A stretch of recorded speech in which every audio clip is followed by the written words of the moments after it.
Tonight, we're going to talk about how you can set up your living trusts without the high cost of attorneys.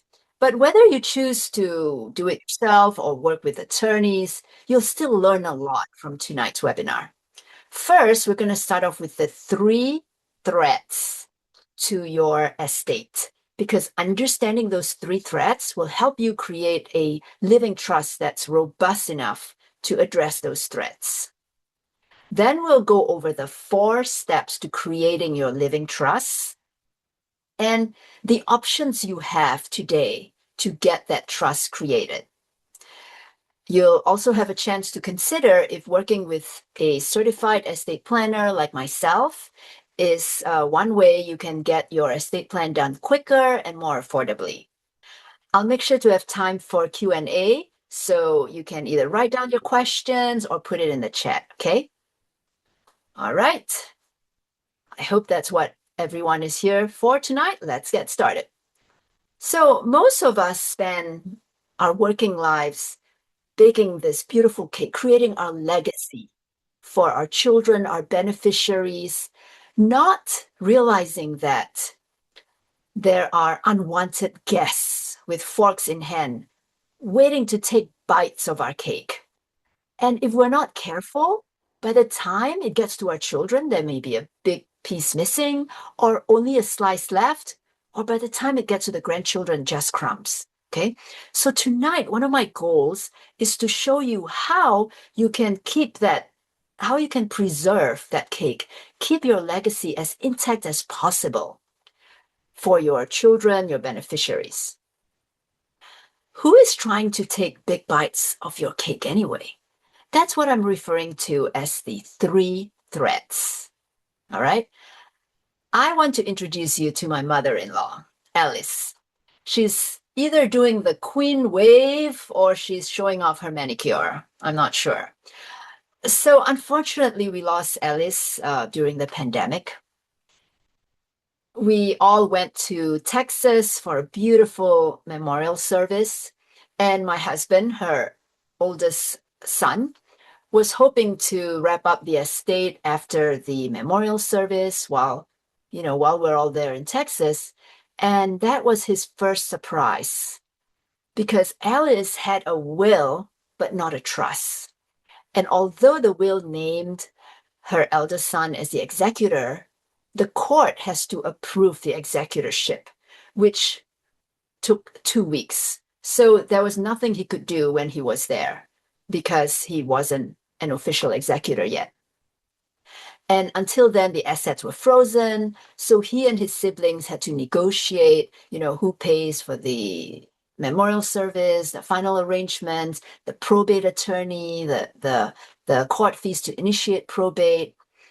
One of her children was still living in her home and wouldn't move, and there was nothing the other siblings could do because the executor was not, the executorship wasn't official yet.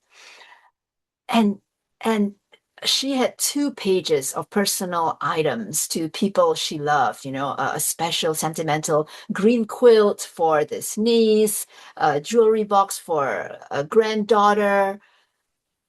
Note to myself when I saw it, like, try to give all my stuff as much as I can away before I die, because it's easy to put together 2 pages, but it was very stressful for her children to sort it all out. And because it was a probate case, they had to keep a record of every item and where it goes. Half of it was missing, actually, because the judge needed an accounting of where every item went, where the gold watch went, where the rocking chair.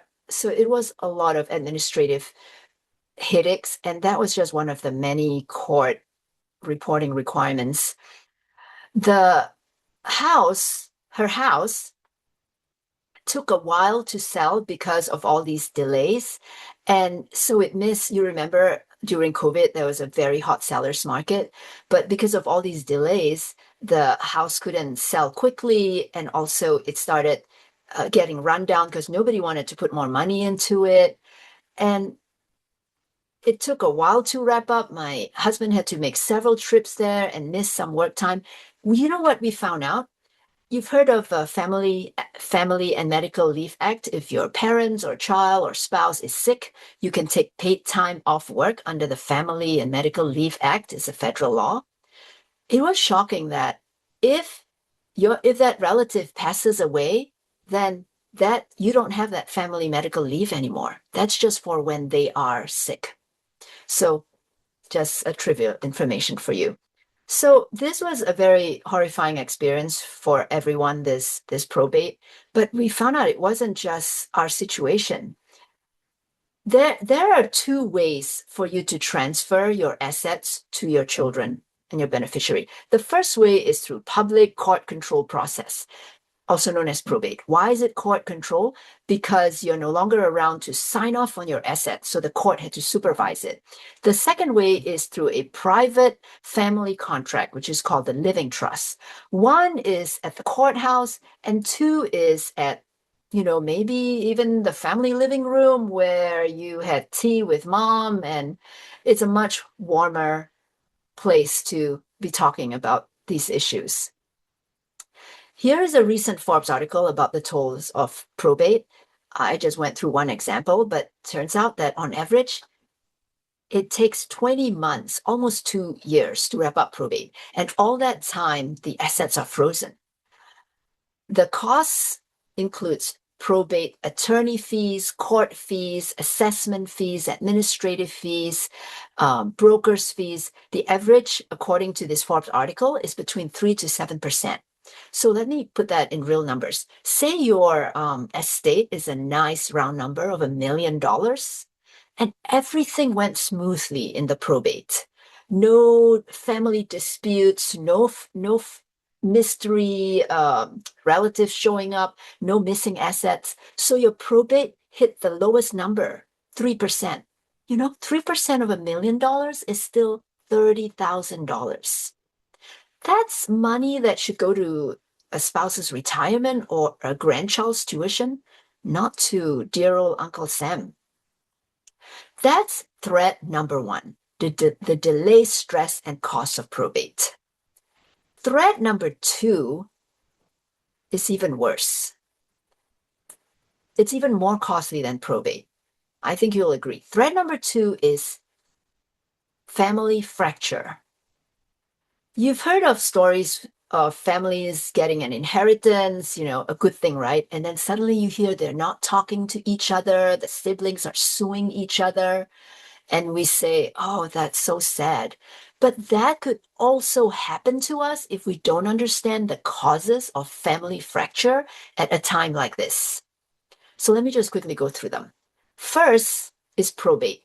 Probate just cracks families. You saw what happened even with my mother-in-law's family situation. Sure, the stress delays takes a toll on families. Probate is also public. Even if your children get along, their spouses might be whispering things like, oh, you spend so much more time with your mom, you should get more, or, you fix up the family home, and et cetera, et cetera.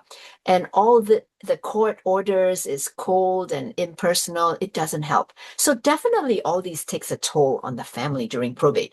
But the main reason that probate sees a lot more family fracture than living trusts is because probate is a ready-made venue for disputes. The judge is already there. A complaint system is already built in. Lawyers are lined up. All it takes is one, family member. He doesn't even have to be unhappy. He can just be confused, and he gets his own attorney, and that delays everything and infuriates the others, and it escalates from there. So probate is one of the causes of family fracture. The second cause is surprising to most people. It's the family home. Do not think of the family home as another asset. The family home is emotional. It's Christmas mornings with mom in the kitchen, it's baking cookies with mom. And it's also unequal because one child may have paid for the kitchen renovation for mom out of his own pocket. Another child may have stayed and taken care of mom the last 2 years. It's very hard to put a value to, that kind of thing. And it's illiquid. You can't just split the house. So the family home is another cause of family fracture if you're not careful. Third is surprises, hidden accounts, parents saying one thing to one child and another thing to another child, last minute changes without sharing it with the children. All this causes family fracture because behind this are the beneficiaries, the children thinking, was mom pressured, you know did mom act out of her own free will? Those kind of questions mixed with grief at a time like this is just a recipe for family tension. So that's threat number two, family fracture, which I think is the costliest of all because, if you and your husband pass away, leaving a legacy for the kids, and you find out they're not talking with each other, they're not having Thanksgiving together anymore, to me, that would be the thing that breaks my heart. Threat number three, what do you think is threat number three? With probate, with family fracture, what do you think is threat number three? Any volunteers? A lot of people think it's death taxes. Is it? Let's go through death taxes so you have at least some idea of what they are, okay?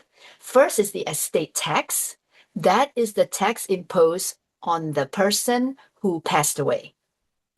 Of course, she's not around to sign a check, so the money is taken out of the estate. That's why it's called estate tax. Fortunately, the federal estate tax has such a high exemption. They're only after the big whales. It's $15 million exemption. If you have under $15 million, or if a couple has under $30 million, it doesn't apply to you. The next tax is the inheritance tax. That's the tax on the beneficiaries receiving the inheritance. At the federal level, good news. In the US, there is no inheritance tax. Okay. You could get a call tomorrow that a long lost uncle has inherited, you got $1 million inheritance from him. You'll be paying zero inheritance tax at the federal level. The next is the capital gains tax. If your house was purchased for $200,000, but when you pass away, or now it's worth $1 million, if you sell it today, while you're still alive, you'd be paying a tax on the capital gains, the profit. Okay, you'd be paying quite a good chunk of money because houses have appreciated so much. But if you pass the house on to your children and they sell the house a day after after the parents pass away, the cost basis steps up to the market value, so they pay zero tax, no matter how much the house has appreciated. That's a federal level. We always have the state level taxes as well. So the estate tax, only 13 states impose a tax on the people who pass away, an estate tax. And it's not 40%, it's maximum 18%.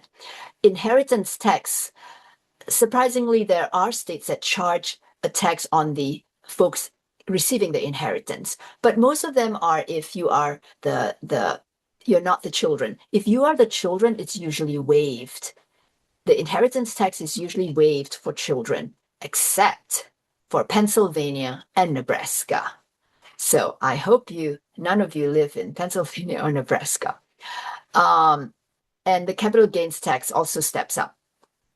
So let's see how this plays out for Mike, okay? Mike inherited quite a sizable inheritance from his father. They're both in Florida. A home that has appreciated a great deal, an IRA, a Roth IRA, a life insurance policy of $600,000, a rental property, and some stocks that have also appreciated greatly. That's awesome, right?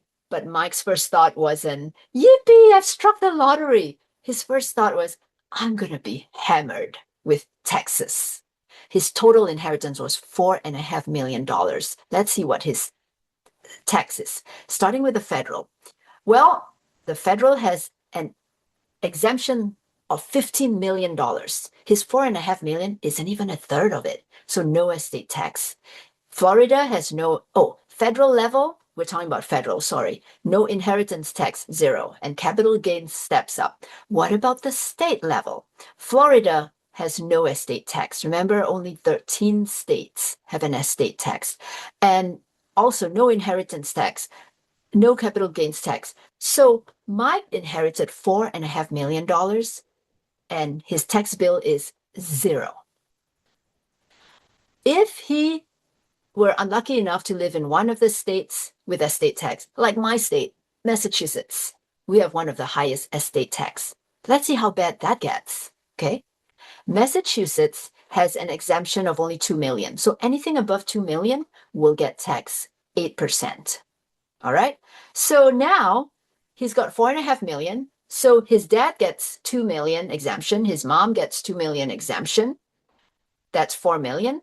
So he's only paying 8% tax on the overage, $520,000. That's about $41,000 for $4.5 million. So you see, death taxes, people, are so afraid of them, but it's not going to affect most of us.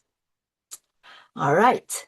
The 13 states that have an estate tax, only 5 of them, the ones that I colored, have an exemption that's 3 million or lower. So if you live in one of these states, but you have less than 3 million, you don't need to worry unless it's these yellow states. But that's just like 5 states out of the 50 states. So death taxes really will not affect the majority of us. So then what is the third threat if it's not death taxes?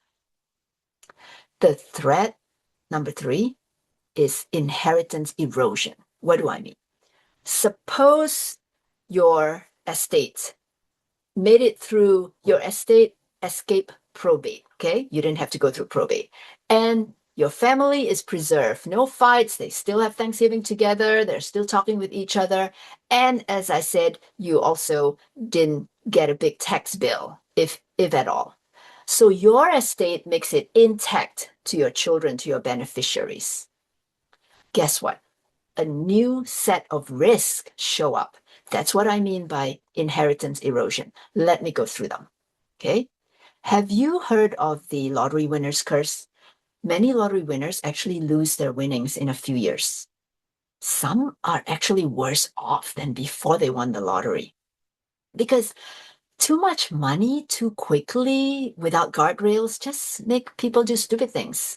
If I were 35 and I, inherit $1 million without guardrails, I'm sure I'd do my share of stupid things. So that's the lottery winner's curse. That's a risk to our heirs if we don't prepare them. Now, this second risk is the opposite problem. Some heirs, they feel so responsible about their inheritance that they feel pressure to grow this inheritance. So they get into high-risk ventures they may not have a grasp on, and they end up losing their shirt. Are your children in a high-risk profession where lawsuits and professional liability is common? Then their inheritance will also be at risk. Unless you plan ahead, and we'll go through that. Potential divorce. Okay, let me be clear. Inheritance is considered separate property. It's not marital property, it's separate property. However, after many years of living together, it's easy to get the inheritance commingled. Let me give you an example, okay? Say 1 month the family finance is tight, and your child is saying, "Oh, I've got that inheritance just sitting in the bank. I'm gonna take a little bit out to help pay the mortgage." Your child does this a couple of times.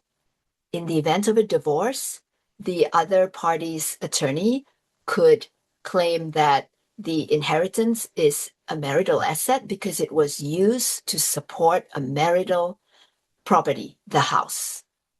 In which case, half of it would walk out with the ex-spouse.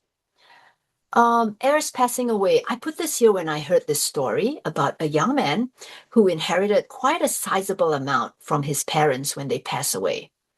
Before this young man had a chance to make his own estate plan, he passed away in a car accident. So, where do you think all his assets went to? The law says it goes to his next of kin, which was his wife.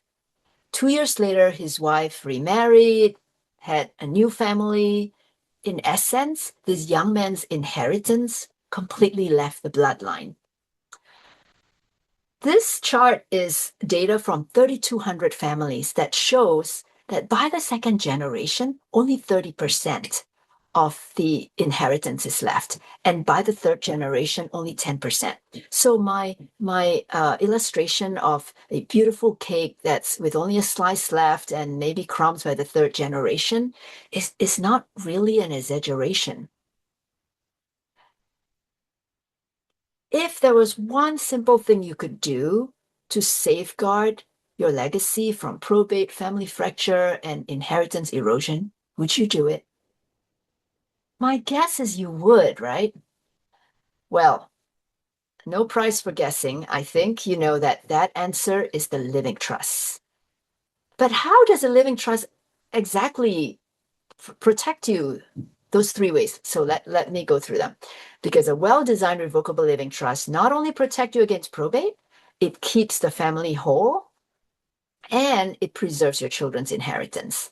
The next slides, I'm going to quickly show you how.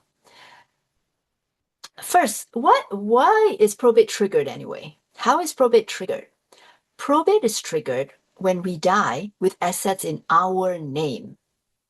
Because in this country, it's a big deal to transfer assets from one owner to another owner. Everyone needs to sign, the seller, the buyer, the attorneys, everybody needs to sign. But if I'm no longer around to sign off my assets, the court has to supervise to protect me. I know probate gets a bad rap, but its intention is actually to protect my assets, to protect my heirs. So if we die with assets in our name without an automatic transfer mechanism, because there are other mechanisms to bypass probate, but if you don't have those mechanisms and your assets are still in your name, then the court has to intervene. That's probate. When you have a living trust, you transfer your assets into the trust, so it's no longer in your name. Then when you pass away, there's nothing for the court to supervise because, hey, all your assets have already been signed off and transferred into the trust. That is how having a trust protects you from probate because there's nothing more for the court to supervise. How does a trust reduce family fracture? Well, by avoiding probate, because we see how that causes family fracture, encouraging intentional planning, the process of just going through setting up the living trust forces you to anticipate issues, to discover potential issues so you decrease surprises later on. That's how it reduces family fracture. And now, how does a trust protect the inheritance? A couple of ways. One is by staggering the inheritance. With a trust, and you can't do this with a will, but with a trust, you can stagger the distribution ages. You can say, my kids will get a quarter of their inheritance at age 30, and then they get the rest at age 40. It just gives them, a few more years to mature and grow from the school of hard knocks. With a trust, you also have a trustee. If you have a very responsible child, the adult child can be the trustee of her own trust.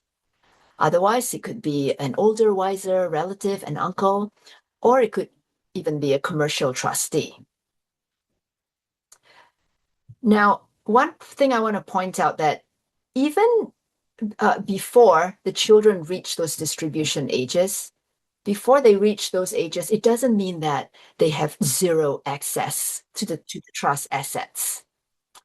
The IRS allows the trust assets to help your children, your heirs, your beneficiaries, even before they reach those ages, as long as it's within the HEM standard. You'll hear this a lot when you hear estate planning. HEM standard. What is the HEM standard?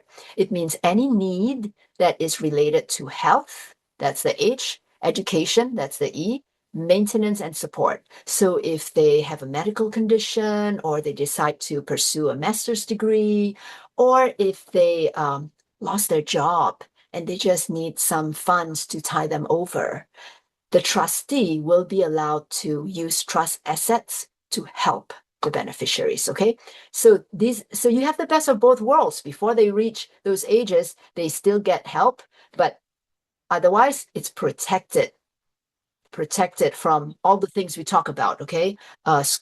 Squandering, scams, high risk ventures, divorce, all those things until these ages. Now we are going to talk about the 4 steps to create a living trust. All right, but that was a lot. How's everybody doing? Good? I see a lot of heads nodding because many of you follow my YouTube videos, so you're able to keep up quite easily with this webinar. Your estate planning knowledge has really come along. Okay, great. When you first think about creating a living trust, it could be quite intimidating because you've heard, oh, you need an attorney. Oh, it's complicated. Oh, you're going to make mistakes. All right, now put all that aside. I want you to think of it as the analogy of building a house, which you're much more familiar with. Before you even, hit the first nail into the ground, the first step is to make sure you have the big key parameters. How many bedrooms? Is it going to be an open layout, open kitchen? Is the master bedroom going to be upstairs, downstairs? That kind of thing. Second, you're going to need to pick a good, reliable builder to build this house. And third, you want to make sure the house gets inspected, approved, all the paperwork done. And finally, you want to make sure that you move into the house. You may think like, "What? Oh, that's of course you build a house to move into it." But you'll be surprised how many people spend money and time to create a living trust, and then they don't transfer their assets into the protection of the trust. Then they still end up in probate. But that's not the trust's fault. Okay, so these are the 4 broad steps. Now we're going to drill down into each one, okay? What are the key decisions you need to make when it comes to setting up a living trust? Well, if you're married, you would have to decide if you're doing a joint trust or separate individual trusts. Usually, if you have children from your marriage and not children from previous marriages, and most of your assets are joint assets as opposed to separate assets that you see in maybe second or later marriages. And so if you file your tax return together, then and you have the same children and the same assets, chances are you'll be doing a joint trust, otherwise you'll be individual trust. So that's one of the key decisions you'll be deciding. Another key decision is, when will your beneficiaries receive their inheritance? What ages? You can have specify one age, or it could be 2 ages. And who will be the trustee until they reach that age? Well, can they be the trustee of their own? Some of you may have children who are accountants, or attorneys, in which case they may be up for being trustee of their own trust. That would keep things very smooth and simple and streamlined. And another decision is, who can the trust assets be used to other than the beneficiaries? Some families allow trust assets to be used for siblings, nieces, nephews along the bloodline, but not outside the bloodline, not to charities, not to church or things like that. So that's also within your realm of specification, what you want to do there. Another decision to be making is key successor roles. Who will be your healthcare proxy if you're incapacitated? Who will be your power of attorney? Who will manage your finances? These 2 roles are for when you're still alive, but you can't make decisions for yourself, okay? Many people don't realize that if I pass away, these roles become moot. They go away. They're just invalid. If I pass away, the role that steps in is the successor trustee. So these folks are going to be running the show, if we're incapacitated or if we pass away. So you want to really think through who these people are going to be. So these are key decisions. Who will build your plan? If you're not going with an attorney, you'll be going with a software platform. You want to make sure it's easy to use, but also flexible and powerful so it can protect you against those three threats. You want to make sure it's drafted by attorney, not AI or not cobbled together from different pieces. It should be state specific because most states have their own requirements. And it should allow not just live chat and email, but also phone support because chances are this is your first time doing it. So it's good to have someone to talk to on the phone and not just be swapping emails. And summary reports, I'll show you why they're important in a little bit. Security, not to mention, is very important. Never put your bank account information or balance in your living trust. That's not the security I'm talking about because you just should not do that, period. I'm talking about data security, system security, against getting hacks and things like that. Okay. So that's step number 2, choosing the right platform. Here is an example of thewealth.com is the platform that I've partnered with. I could have partnered with any platform, but I have been really impressed with how robust the wealth.com platform is and how easy it is to use. It is question driven. So, for example, this page is asking you, what age would you like your descendants to receive their inheritance? It even allows for dynasty trust, meaning that the trust does not get distributed throughout the life of your descendants. This is usually in a case where the children have very high risk jobs, because once the inheritance gets owned by the descendants, belongs to them, then it's up for grabs for anybody suing them, divorce, lawsuits, business, bankruptcies, etc. The summary reports are so helpful because at a glance, you can see all the key decisions you made. I was just talking with a client and he said, I decided to update my trust because when I created this first trust, my daughter was just an infant and now she's getting married. She's 26 years old. That is way too long to not review your trust. But who gets excited at reviewing 60 pages of legalese or at the prospect of calling the attorney for another round of sticker shock for making updates? But when you have reviews and summaries like this, it just helps you once every 2 years. Just quickly go through it at a glance. Are your, successor trustees still living in the area? Are they still healthy? Is there a new baby, a new marriage that you want to make edits?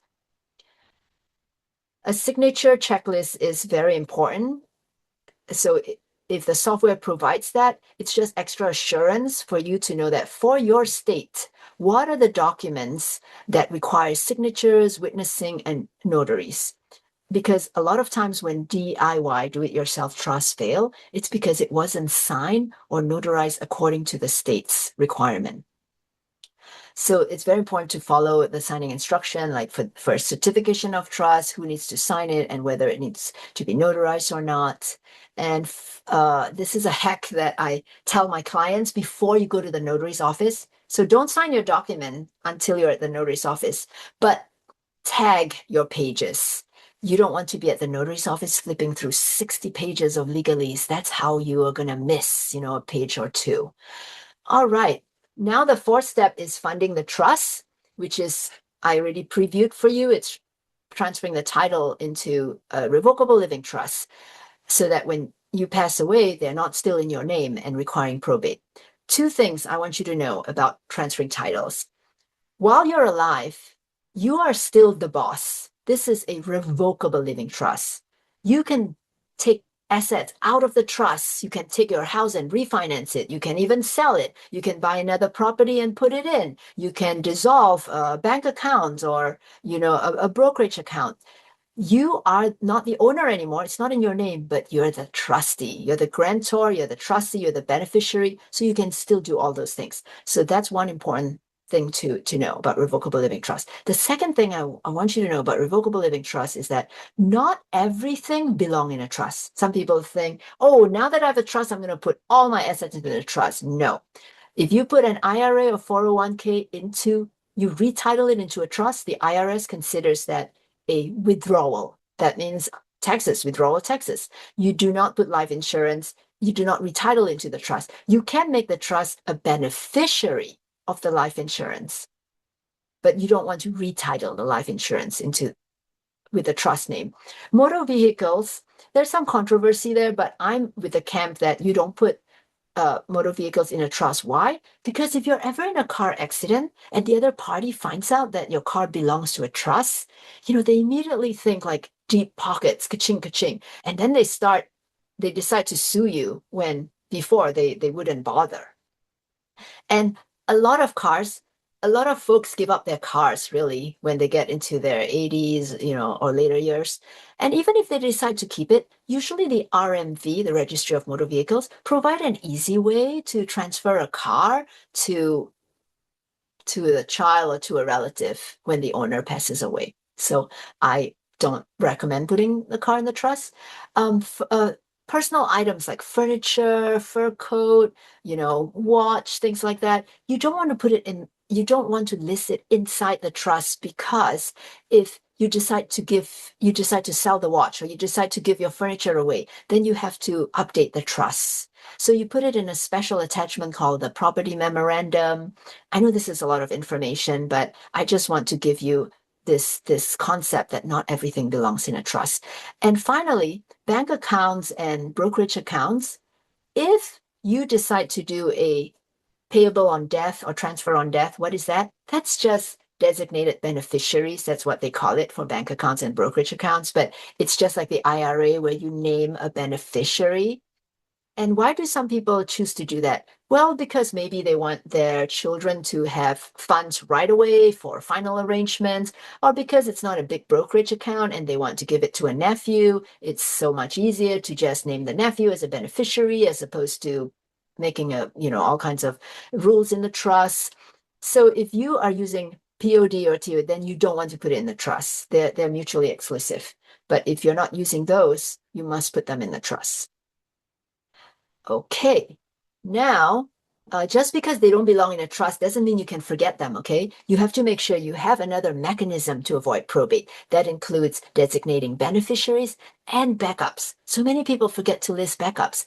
If your beneficiary is not around and there's no backup, it will go to probate. So please, beneficiaries and backups. Joint tenants with rights of survivorships. Married couples, if they're joint tenants with rights of survivorship, then when one passes away, it automatically goes to the other person. That bypasses probate, or the RMV for cars, like I mentioned. All right, now we are done with that. We're going to talk about the options to create your living trust. All right. Well, you're familiar with the first two options, hiring an attorney or doing it yourself or signing up for an online course. But you may not be, in fact, some of you may have tried one or the other or both. You've called attorneys to find out what it costs, so you've tried out, to do it yourself. There is a third option, which is to work one-on-one with an estate planner. This is probably a new option for most of you. Let me expand on that, okay? It's an all-inclusive one-stop program. So you have a certified estate planner to work with you, and it also includes the actual platform to draft the documents.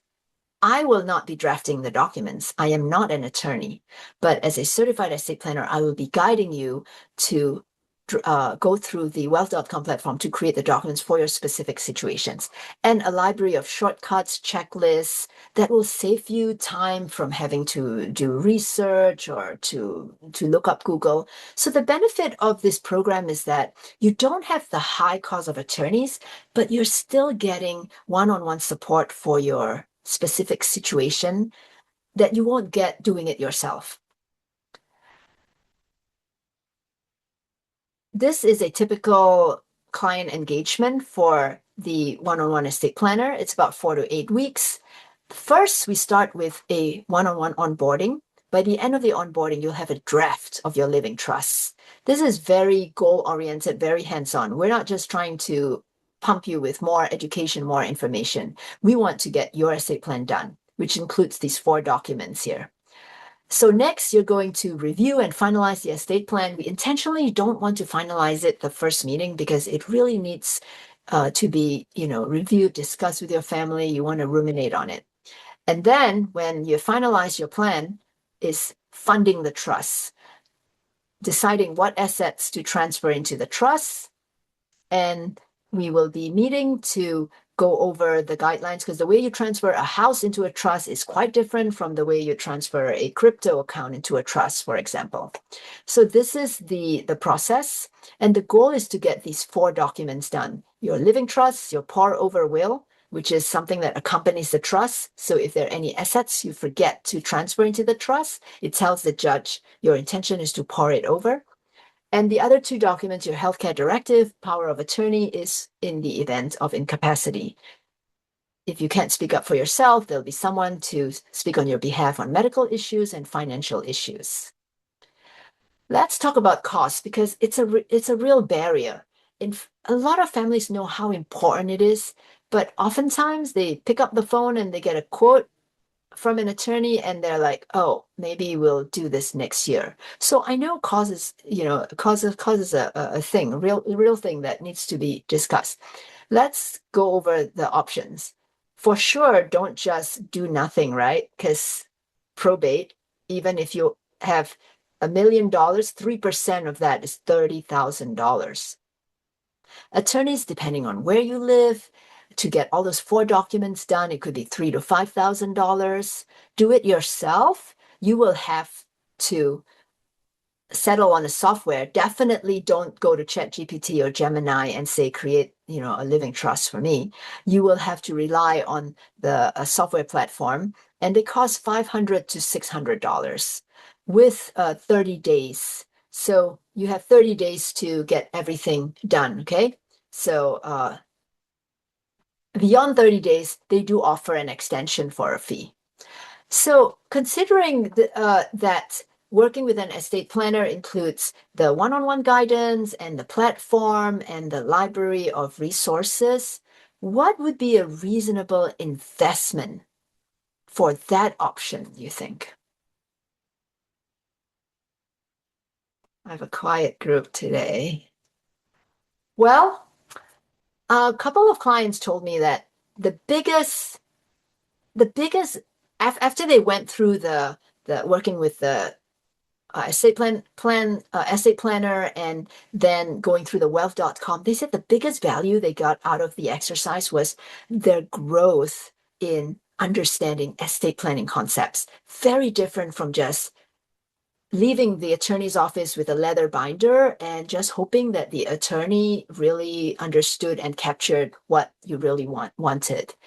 This process just helps you really get a good grasp of your estate. And for that, they say it's worth, the amount of what you'd pay an attorney. Fortunately, the investment that to work with an estate planner is nowhere close to that. For this entire program, it's $795 for a couple, and a couple could do a joint trust or individual trust, and for single, it's $695. To encourage you to take action by this coming Monday, midnight by this coming Monday, for our webinar attendees, you can save $200 if you use this promo code, TRUST200. Now, I get asked sometimes like, Myrtha, you're so generous with your resources. You do all these webinars, there's videos, you give out all these checklists and stuff. Why are you putting pressure on us to, a deadline to use this discount? Either give it to us or like, just don't bother. Why this deadline? Well, I see it as part of my job to nudge you along this process because estate planning is one of those things that's super important, but doesn't feel urgent. You always feel like you can wait. And I just want to encourage you to get this done because you will never go through probate. It's your family. Alice Chang didn't have to go through her own probate. It's her children. And when I receive emails like this first one, this client was saying, "Oh, I completed my plans. Thank you for lighting a fire under me." Or this one here, which I had to hold my breath until I finished reading the email because this couple I work with, I got an email from the wife saying my husband passed away. And I was so relieved that they had gotten their trust, their will and trust, signed and notarized. So emails like this just remind me again that I see it as my job to nudge you along and to incentivize you further. I have so with a $200 discount for a couple, it's $595, and for a single, it's $495. And to incentivize you further, I also have these three bonuses. First is this ebook, this estate plan checklist. Many of my clients ask me these questions over and over again. How do I pick a good successor trustee?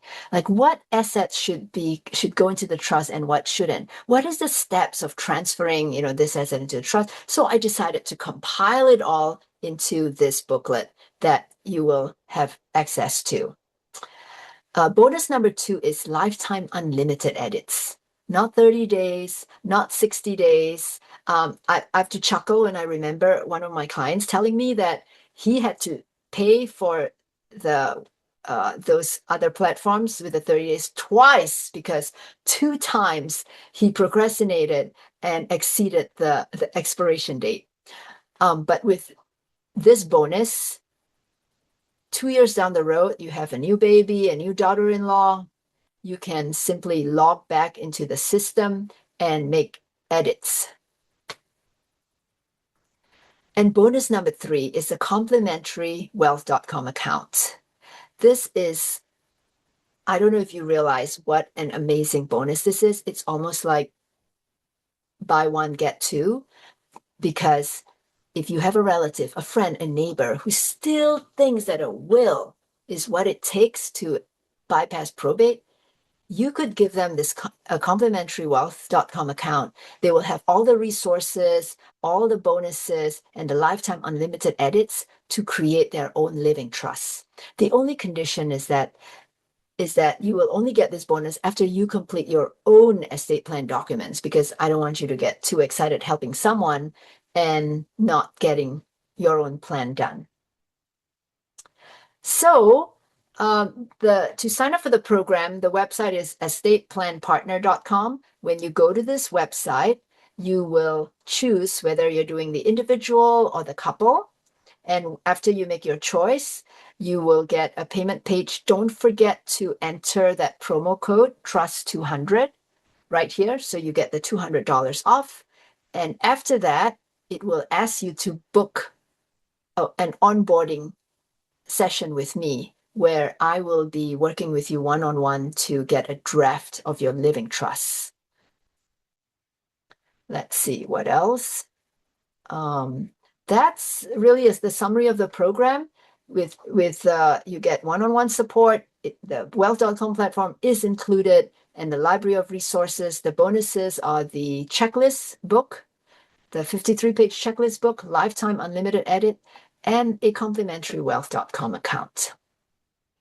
All right. So whether or not you decide to work with me or go with an attorney or bravely do it yourself, I hope that this has been very educational for you.